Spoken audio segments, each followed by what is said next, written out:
Okay, so first up for the challenge for this week. Um, Let me think, because I don't know if I want to label this as a challenge, more so an energy that is prominent for you to be aware of and focused on.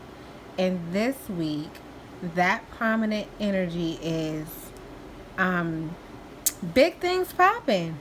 Big things popping for the real ones in your relationships and in your career. There are things, remember I told y'all there were things moving, there were things shifting. And this week, you're going to start to see some things pop off. There are going to be opportunities that will come your way um, in either or both of these areas. Um, it's just going to be very fruitful. I can't.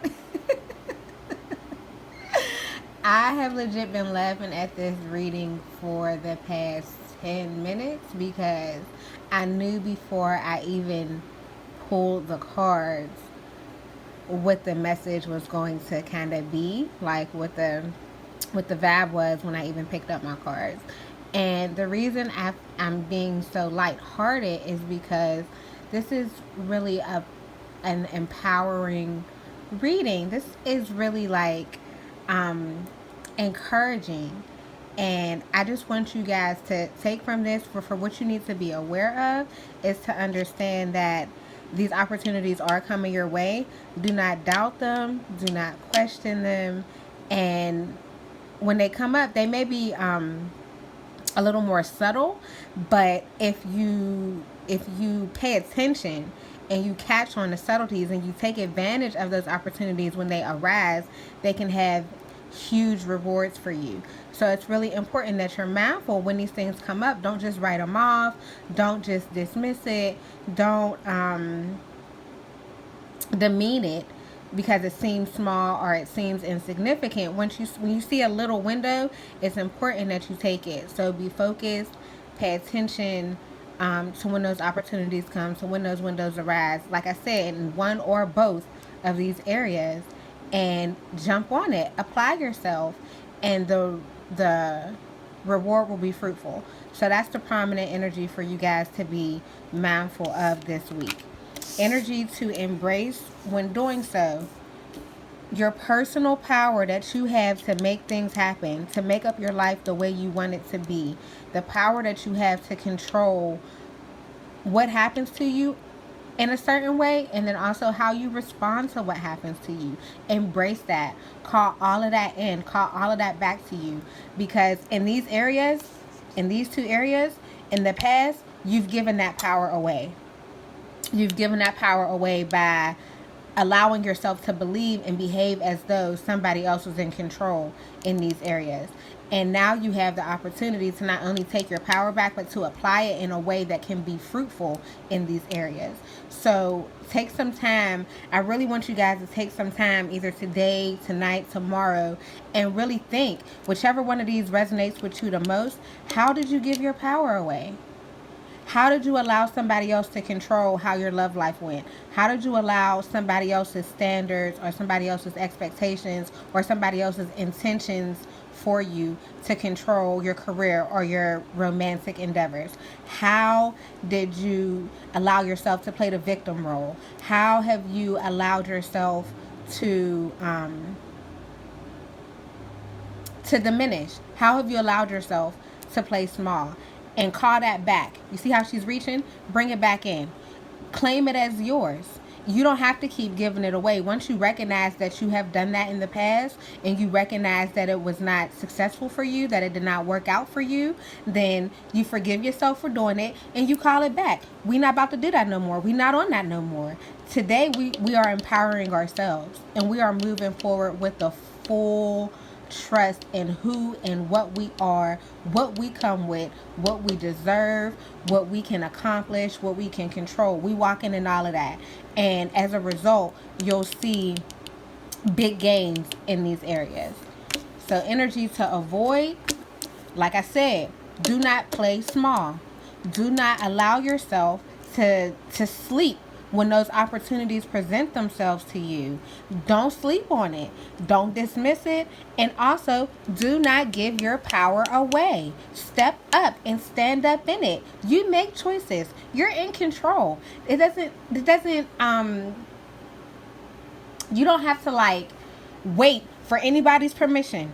You don't gotta wait for nobody to move. You got full control. You ain't gotta sit. You ain't gotta doubt what you're able to do or whether or not it's the right thing to do.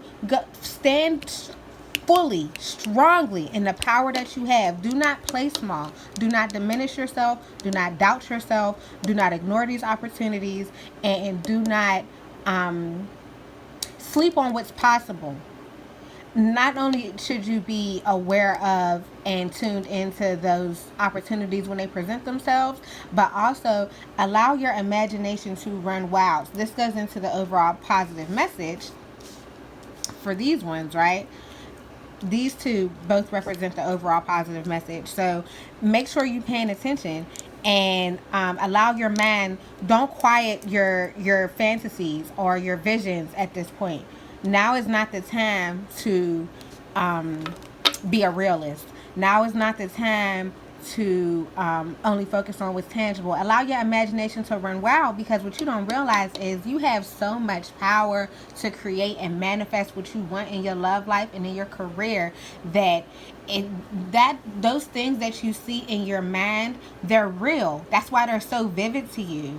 That's why they feel so good to you. So we're going here in the overall positive message, right? That's why it's so vivid, and you can see it in your mind and you can feel it in your body. It's like it's real and it has happened to you, because it does exist. So allow your mind to go down that lane and know that you have the power to bring that about in your real world, and that this week you're going to have an opportunity to do it. So you got to stay on it. Trust in the vision that you have in your mind. I don't know if y'all paid attention to the post that I did a couple days ago about my graduation and how I envisioned me with Mila and Mackenzie, and we were singing a Straight A Mommy song. And this is something that I saw in my mind before I even applied to grad school, and it's something that I held in my mind from the moment that I applied. So that vision that you have in your mind of where you will be or what you will accomplish or who will be around you, allow it to make it detailed, make it vivid. What y'all got on? What y'all wearing? What perfume you got on? What shoes is you wearing? What socks is you wearing? What building are you standing by? What the grass look like? Allow it to be vivid in your mind, because the more clearly that you see it, and then you feel it. Once you get all of those details, you can feel the energy in that moment. You can feel what it's like to get that degree. You can feel what it's like to have somebody who loves you in your totality for who you are and supports you and has your back. You can feel what it's like to start that business and be successful and be profitable and go beyond your target profit. You can feel, once it's vivid, you can feel what that success is like in your body, and hold that with you. Do not allow any type of worldly or societal pressure or ideals to diminish that vision that you have for yourself. Picture it clear as day, vividly, and then feel it. Feel what it's like to be there. Feel what it's like to be in that space. And then walk every single moment. This is back to your power. Walk every single moment, every choice that you make, the way you speak about yourself, the way you carry yourself, the things that you engage in. Carry yourself and behave as though that is the reality now. Because it is. And the more you embody it now, the quicker and the stronger you'll reach it. So it's very important that you allow yourself to see it and feel it. Okay? So this is y'all's reading for the week. I really hope that this blessed y'all, that this empowered y'all, because I just feel so good doing this reading, because I know that there are very, very great things coming this week for many, many of us. And I'm so excited to see the fruits of all of us being empowered and standing up in who we are and what we can do. All right?